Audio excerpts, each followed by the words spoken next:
नमस्कार दोस्तों, आज इस वीडियो में हम जहांगीर जो कि सलीम उसके बारे में इस वीडियो में देखेंगे। अगर आप इस चैनल पर नए हैं तो इस चैनल को सब्सक्राइब करें, बेल आइकन प्रेस करें ताकि आने वाले वीडियो आपको आसानी से मिल सके। जहांगीर ने कब से कब तक शासन किया? तो जहांगीर ने 1605 से 1627 ईस्वी तक शासन किया। जहांगीर का मूल नाम सलीम था। सलीम का जन्म 30 अगस्त 1569 को फतेहपुर सीकरी में शेख सलीम चिश्ती की कुटिया में हुआ था। इन्हें जहांगीर का मूल नाम क्या था? तो जहांगीर का मूल नाम सलीम था। सलीम का जन्म 30 अगस्त 1569 को फतेहपुर सीकरी में शेख सलीम चिश्ती की कुटिया में हुआ था। 15 वर्ष की आयु में 16 फरवरी 1585 ईस्वी को सलीम का विवाह आमेर के राजा भगवान दास की पुत्री मान बाई से संपन्न हुआ था। यानी कि सलीम का विवाह किससे हुआ था? तो भगवान दास की पुत्री मान बाई से संपन्न हुआ था। कब हुआ था? तो 16 फरवरी 1585 में। 1601 ईस्वी में सलीम ने अपने पिता के विरुद्ध विद्रोह कर इलाहाबाद में अपने को स्वतंत्र घोषित कर दिया। इन्हें 1601 में अपने ही पिता से उसने विद्रोह किया और अपने आप को इलाहाबाद में अपने को स्वतंत्र घोषित कर दिया। खुर्रम, महाबत खां तथा खुसरो ने जहांगीर के विरुद्ध विद्रोह किया था। 1602 ईस्वी में सलीम ने अकबर के अति निकट व्यक्ति अबुल फजल को दक्षिण से लौटते समय मरवा दिया या मार दिया। 24 अक्टूबर 1605 को बादशाह बनने के तुरंत बाद जहांगीर को सर्वप्रथम अपने पुत्र खुसरो के विद्रोह का सामना करना पड़ा। यानी कि जब वो बादशाह बना तो अपने ही पुत्र का उसको विद्रोह का सामना करना पड़ा। सिखों के 5वें गुरु अर्जुन देव को खुसरो को संरक्षण देने के कारण जहांगीर ने फांसी दे दी थी। यानी सिखों के जो 5वें गुरु थे अर्जुन देव, उनको खुसरो को संरक्षण देने के कारण जहांगीर ने फांसी दे दी थी।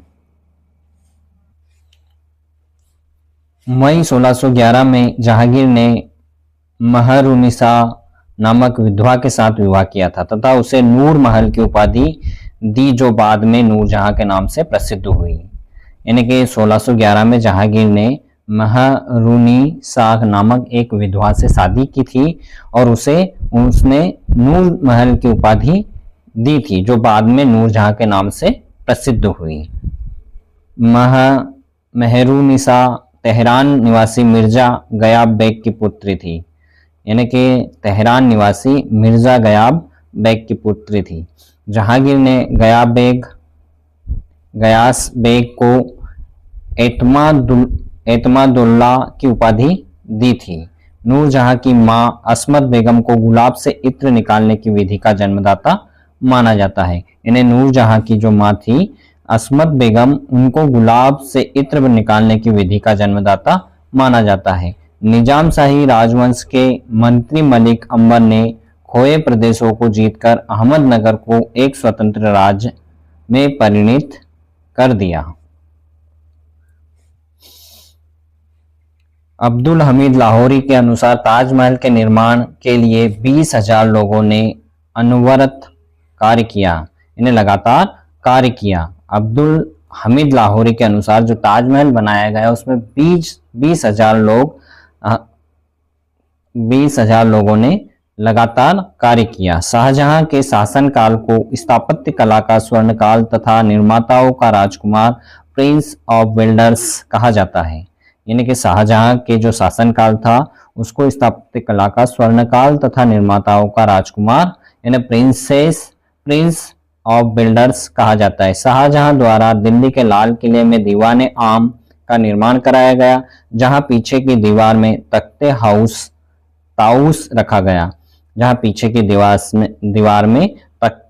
ताउस रखा गया। उत्तराधिकारी के लिए युद्ध, तो इसमें देखेंगे उत्तराधिकारी के लिए युद्ध कौन कौन से युद्ध हुए। तो धर्मठ का युद्ध 25 अप्रैल 1658 में औरंगजेब द्वारा दारा की पराजय। फिर सामूगढ़ का युद्ध 5 जून 1658, औरंगजेब द्वारा दारा की पराजय। इसका परिणाम क्या था? तो औरंगजेब ने जो दारा था उसकी पराजय। फिर एक खंजुआ का युद्ध। तो खंजुआ का युद्ध जो था 5 जनवरी 1659 को औरंगजेब द्वारा सुजा की पराजय। फिर देवराई का युद्ध तो 12 से 14 अप्रैल 1659 दारा की पराजय तथा हत्या।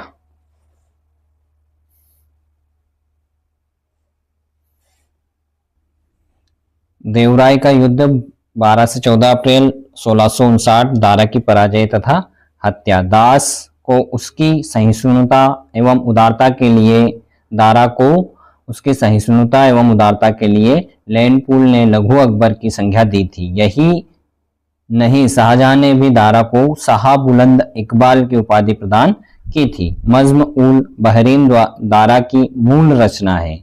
उपनिषदों का फारसी अनुवाद शाहजहां के शासनकाल में शहजादे दारा शिकोह ने शीर्ष ए अकबर शीर्षक के तहत किया था।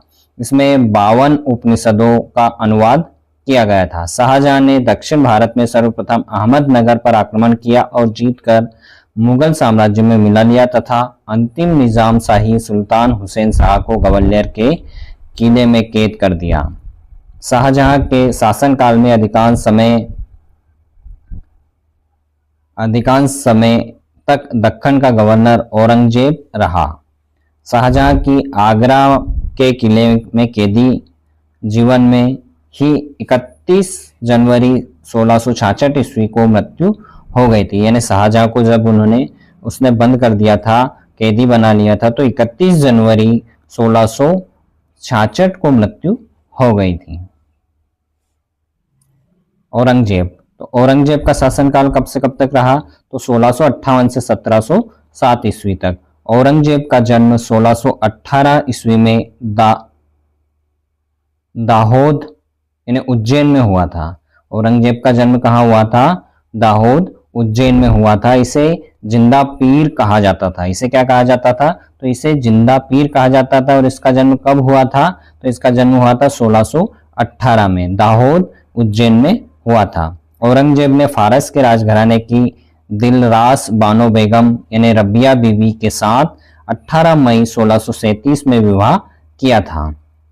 औरंगजेब ने 21 जुलाई 1658 ईस्वी को आगरा में अपना प्रथम राज्याभिषेक सामूगढ़ की विजय के बाद करवाया था तथा अब्दुल मुजफ्फर मुहिउद्दीन मोहम्मद औरंगजेब बहादुर आलमगीर बादशाह गाजी की उपाधि धारण की थी। देवराई के युद्ध में दारा को अंतिम रूप से पराजित करने के बाद 5 जून 1659 ईस्वी में दिल्ली में अपना दूसरा औपचारिक राज्याभिषेक करवाया। औरंगजेब ने नौरोज उत्सव तथा झरोका दर्शन पर प्रतिबंध लगा दिया था। औरंगजेब ने जो नौरोज उत्सव होता है उस पे तथा झरोका दर्शन पर प्रतिबंध लगा दिया था। औरंगजेब ने सिक्कों पर कलमा अंकित करना बंद कर दिया था। औरंगजेब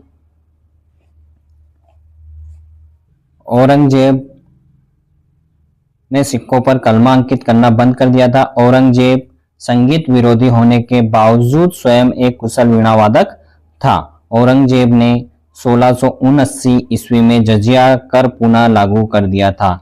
जो अकबर के द्वारा जजिया कर बंद किया गया था वो 1679 में जजिया कर वापस औरंगजेब के द्वारा पुनः लागू कर दिया गया था। इसमें देखेंगे मध्य भारत में प्रसिद्ध संस्कृत ग्रंथों का फारसी में अनुवाद। तो कौन कौन से ग्रंथों का फारसी में अनुवाद हुआ और उसको आश्रय किसने दिया और उसके अनुवादक कौन थे और अनुवादक ग्रंथ क्या है? तो सिंहासन बत्तीसी, तो इसका जो अनुवादक थे वो थे फैजी व अन्य।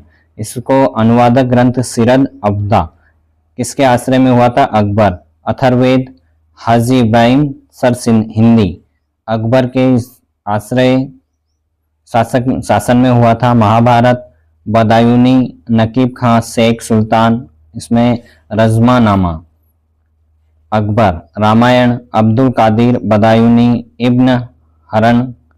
इब्न हरकरण, इसको भी अकबर के दरबार में हुआ था।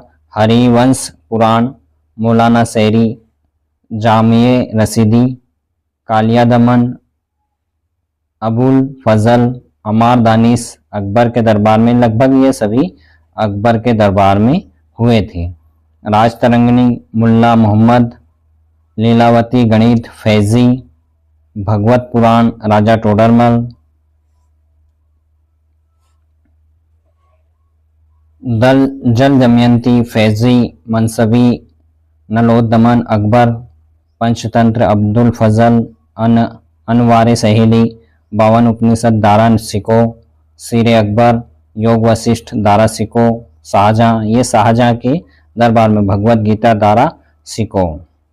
अब इसमें विविध देखते हैं तो मुगल काल में पहला हिंदी विद्वान मुल्ला वाजी था, यानी कि पहला जो हिंदी विद्वान था वो मुल्ला वाजी था। मुगल काल में जनपद को सरकार के नाम से भी जाना जाता था। मुगल सेना का सैन्य विभाग का प्रधान मीर बख्शी था। निकोलाओ मनुची को मुगल सेना में चिकित्सक नियुक्त किया गया था। मुगल काल में माल यानी भूराज्य से संबंधित था। मुगल प्रशासन में विद्वानों एवं धार्मिक लोगों को दी जाने वाली भू राजस्व मुक्त अनुदान भूमि को मदद ए मास कहा जाता था। सयूर गल की भी कहा जाता था। मुगल प्रशासन में मुहतसिब जन आचरण के निरीक्षण विभाग का प्रधान था। महाम अनंगा ने दिल्ली के पुराने किले में खैरुल मंजिल अथवा खैर उल मंजिल नामक मदरसे की स्थापना की, जिसे मदरसा ए बेगम कहा जाता है। मुगल कालीन दरबारी भाषा फारसी थी। मुगल काल में कौन सी भाषा वो थी? तो दरबारी भाषा तो फारसी थी। अब्दुल रहीम ने खाना का मकबरा दिल्ली में बनवाया। फिर देखते हैं मुगल मध्यकाल में भारत भ्रमण करने वाले विदेशी यात्री। तो मार्को पोलो कौन से देश से आया था? इटली से। 1271 से 1298 तक रहा। किसके शासन में? पांड्य के शासन में। फिर इब्न बतूता, तो मोरक्को अफ्रीका, ये 1333 से 1342 तक मोहम्मद तुगलक के दरबार में या शासनकाल में। निकोलो कॉन्टी, ये कहाँ से था? तो इटली से। 1420 से 1422 देवराय प्रथम के शासनकाल में।